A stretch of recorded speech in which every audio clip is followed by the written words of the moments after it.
Booby traps and danger around every bend. With Nate and his dad, the adventure never ends.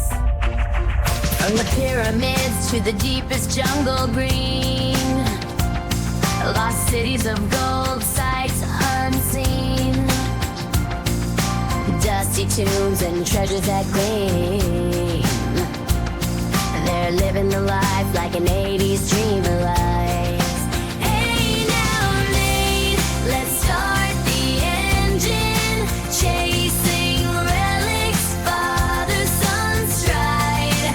Hey now, Nate, ancient legends, globetrot myths, let's take that ride.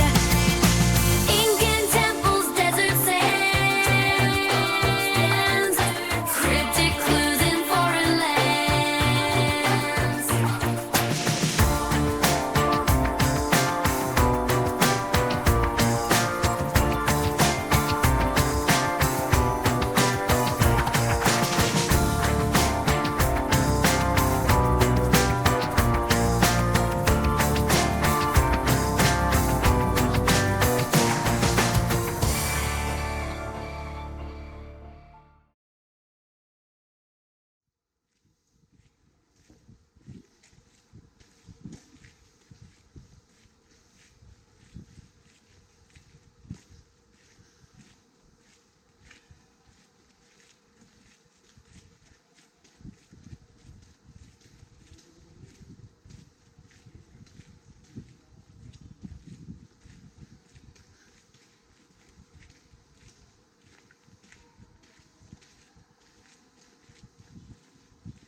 It's a lot of information to take in. I did not really think I would be back.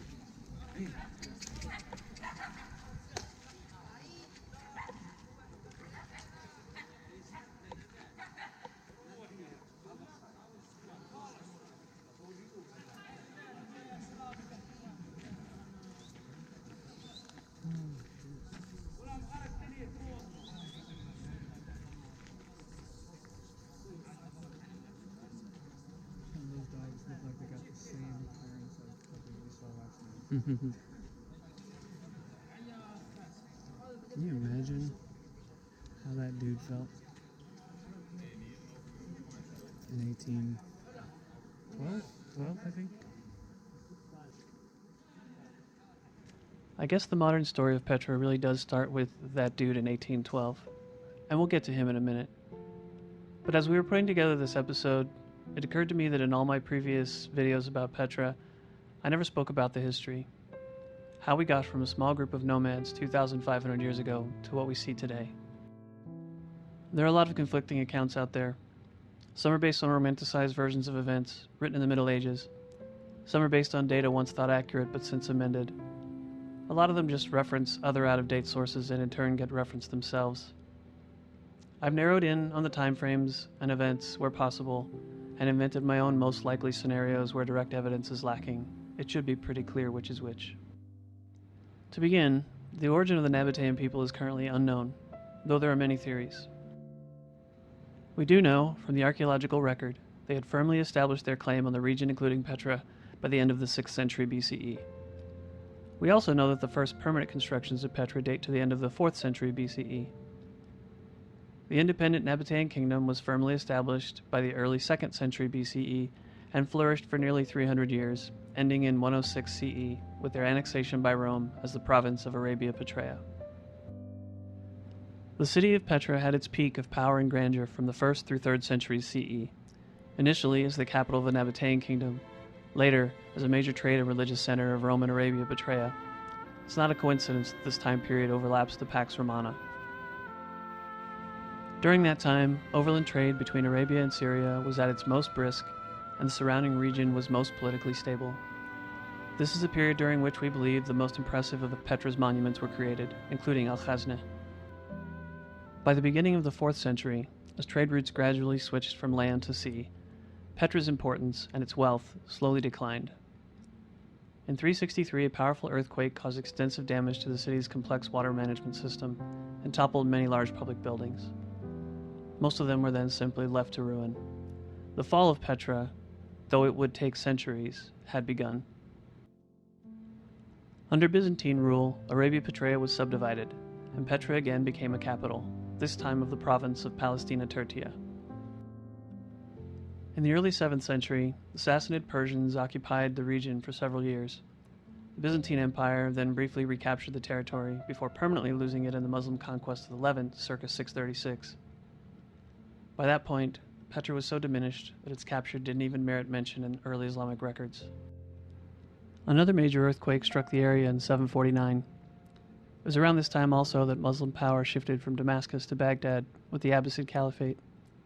The area of present-day Jordan, neglected by the Abbasids, fell into extreme poverty, spurring an exodus of those unaccustomed to living off the land.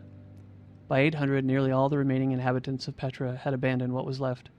Some likely moved on to cities like Damascus or Amman. Some stayed in the immediate area at the village we now call Wadi Musa. Some returned to their nomadic roots. Petra had never been large or important in the Muslim era. It was a relic even then. Thousands of desert towns rose and fell with weather or war or wildfire. The date of its final passing was not notable. Local farmers continued to use the land along Wadi Musa, going right through the city, even utilizing fragments of the old water system here and there. But the knowledge of what the scattered ruins had been quietly disappeared from the collective consciousness. Within a few generations, the people who continued to live in the surrounding area had lost all sense of connection to Petra. So strange was the architecture of the ruins, they reasoned. They must have been built by foreign infidels rather than their own ancestors. But outside of the region, knowledge that Petra had existed and of its former importance was never fully lost. Accounts of ancient historians were still studied by scholars. Its general location to the east of the Dead Sea was known. It was only the exact whereabouts and the exact nature of what remained of the city that was lost to the outside world. In 1116, during the Second Crusade, Vaumois fortress was constructed by Baldwin I within sight of Petra's ruined city center. What was lost, or perhaps more accurately discarded, for close to 1,000 years was the knowledge that these lonely ruins were those of Petra. When the fortifications of Wadi Musa were surrendered to Saladin's forces in 1188, the connections between Europe and the Arab lands east of the Jordan River were thoroughly severed, and 600 years of relative quiet settled over the Valley of Moses. But all that changed on August 22, 1812, when a young Swiss man in Arab disguise traversed the Sikh and found himself face to facade with the structure we now call al-Khazneh, the treasury. On the side of the perpendicular rock, directly opposite to the issue of the main valley, an excavated mausoleum came in view, the situation and beauty of which are calculated to make an extraordinary impression upon the traveler. The natives call this monument Qasr Faroun, or Pharaoh's Castle, and pretend that it was the residence of a prince. But it was rather the sepulchre of a prince, and great must have been the opulence of a city which could dedicate such monuments to the memory of its rulers.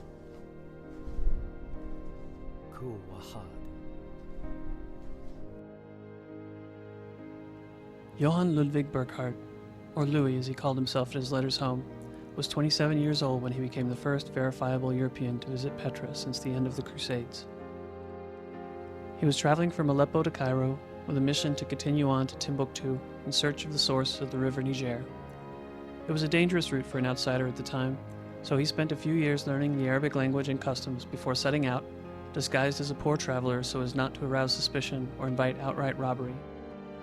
Somewhere along the way, he heard stories of the vast ruins near Jabal Harun and deduced, based on the writings of Josephus and Eusebius, that they were likely those of the lost city of Petra. He then concocted a plausible reason to pass through the valley, hiring a guide at Wadi Musa to take him to make a sacrifice at the tomb of Aaron.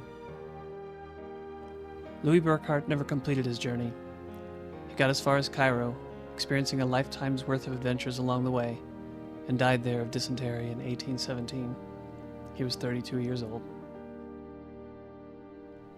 But the book that was assembled from his journals and published in 1822, even though it dedicated only 10 pages to Petra, sparked something. The inhabitants will become more accustomed to the researches of strangers, and the antiquities of Wadi Musa will then be found to rank amongst the most curious remains of ancient art. The initial trickle of inspired explorers eventually became a flood. Petra now receives over 1 million visitors per year. I was afraid that my return wouldn't have the same emotional impact as it did the first time. Or worse, that it would start to feel routine. I was worried that Nate wouldn't enjoy the experience as much as I have. As you will see and hear in his own voice, I had nothing to worry about.